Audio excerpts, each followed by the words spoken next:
Well, a United States civil society group has charged Nigeria's government to suspend NSA Nuhu Ribadu amidst allegation of state security complicity in terror crimes and ongoing mass kidnappings, raising fresh questions about the accountability in national security architecture.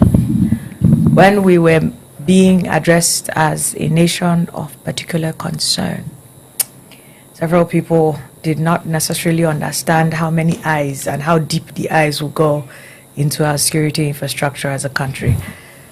Well, should the Nigerian people expect more, or should we not?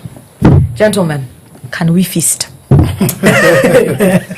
Now, demanding the suspension of a top security official,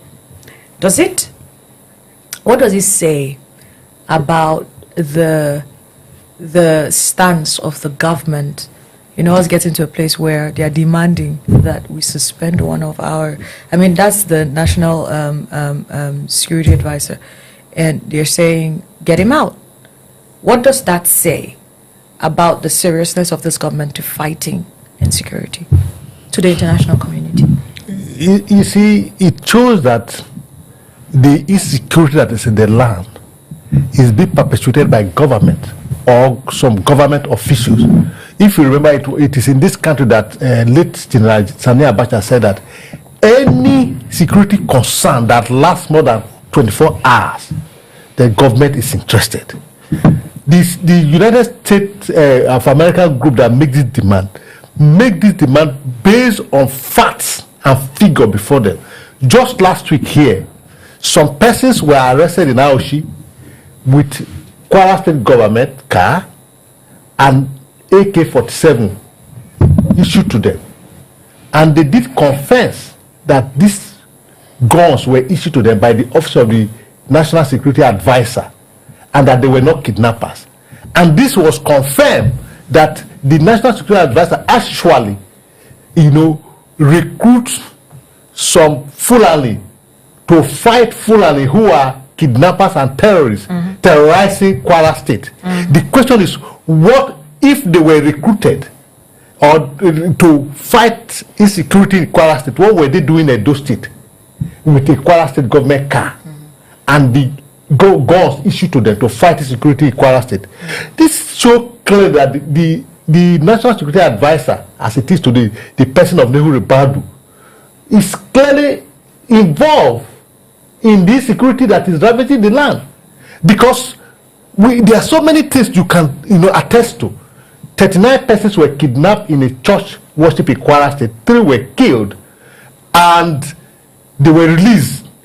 And the special advisor to government on new media told us that President of Onanuga that the government made a statement and the kidnappers, the bandits, understand the consequence. So what happened? What happened to the bandits? Because they understand the consequence, then they release the people and ends there. So the crime continues. You can see the question you asked. It shows that our government had no intention whatsoever to deal with to fight insecurity, because we know how security is being dealt with all over the world. You don't negotiate with criminals. You don't negotiate with terrorists. You go after them. Take example from America. So this is why the group is saying that, look, if you have somebody who is involved in the crime as the person that is in charge of fighting the crime, just like you see that the NSA recruiting Fulani, Bureau record them to fight Fulani bandit, you can't get result. So you can't have Ribadu there and you claim to be fighting security if it's involved with the security, the bandit. Let me ask PK this. If the president goes ahead to suspend Ribadu, would it mean that he is being influenced by outside parties and he's lacking, a show of grit or understanding of what his job is? How does it make the president look? Okay, so first of all, I like to say this, and I know a lot of people don't like it. Maybe Philip and Okafor. When I say we are a sovereign nation, they say our sovereignty has been tampered with by the bandits and the terrorists themselves. I wouldn't like the quarters the voices coming out from, because the America doesn't make them anything special to Nigerians. That's the truth. And we've always said, I'm a student of politics, I'm also a diplomat by study. Now, the country solves its problem internally, and I'm going to like to take it from there. I think the shoes that was given were too big for him to handle as the NSA. He's the last standing man that advises the president on what actions to take when a request comes in, either from the police, from the army, from the navy, whatever security agencies that come in. He's the last man standing that says, I think we should go by this, I think we should not go by this. Now, I think the shoes are too big for him to be wearing them. That's number one. Number two, we cannot say that there will not be influence of the voters on the president. Now, let me take the issue of Matawale first. Matawale has there are a lot of things that have come in against him. Matawale is still the president, the minister for state for the country. Yes. I mean, Tinubu has not budged in any way because of most of these allegations. I mean, proven that have come in from different quarters, even from Torji and from his peers and everybody that said, this man, look at who he is, look at what he has done. But the president has still kept Matawale in his seat. Secondly, the nation also bleeds at this moment. I don't know if you saw the picture of those that were kidnapped in Kogi. I mean, villagers used as ransom coming on air, and the president, my president, President Bola Ahmed Tinubu, says he's going on holiday. He gets to holiday and celebrating a Eyo festival in Lagos while his citizens that voted him into power are in the bush. Well, I mean, given the current state of insecurity in the country at the moment, I mean, if the president is going to say he's not going to go on any vacations, I mean, he's not going to go on any vacations for a very long time. Yes, it's going to be a very long time. Yes, just yesterday, in a part of, I think it was in Fan, well, it was in Barikin Ladi in Plateau State. I can't remember what village or community. They went to bury 7 people that were killed by Fulani headsmen or whoever, and during the mass burial they were attacked. I'm very shocked that mainstream media has not picked that story. There are videos of people running from the graveyard, children that went to bury their uncles and their fathers and their mothers that were initially killed by these same people. Then they were attacked again while they were trying to bury them. So you see, it's a compounding issue. And if we're going to say that the president is the president says he's not going to go on break in a very long time. The president came and said, I will do this job, and we gave him the job to do.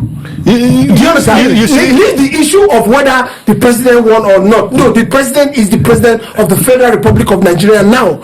Now, if any one of your citizens is in a place of compromise and you are saying you are going on holiday, I wish I know what to say next. You know, Mr. Pickett said, myself and Malam Okafo will not agree that we are still a sovereign nation.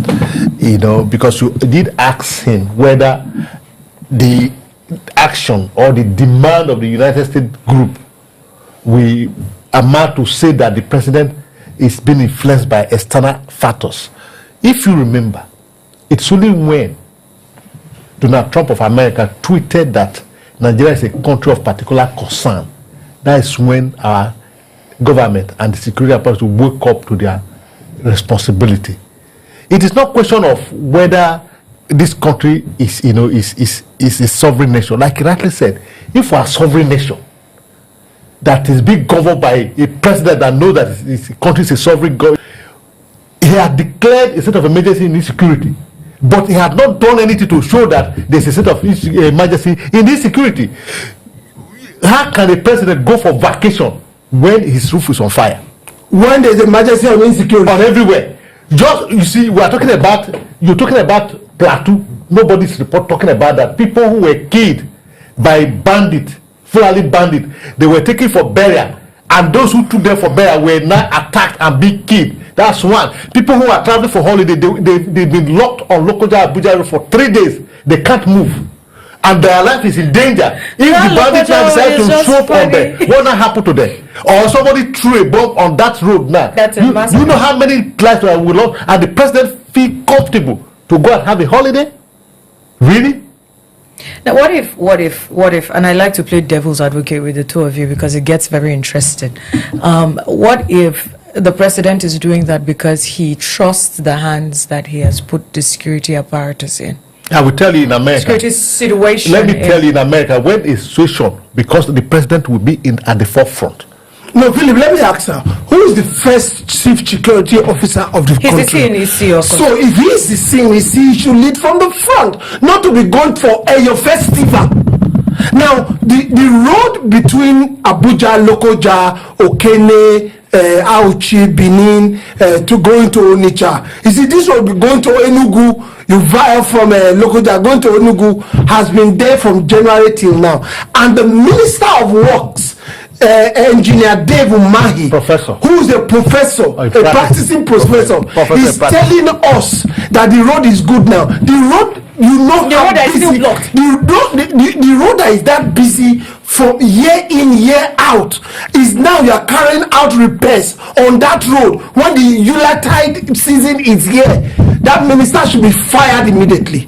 And you see, that's what we call on the president. If people overstep their banner and they become too confident in doing things, they should be shown the way out. Money should be shown his way out. Well, these are the issues, like I would always say. This story is not just about one official. It actually is about how a nation confronts insecurity and demands accountability and protects its citizens, or does it?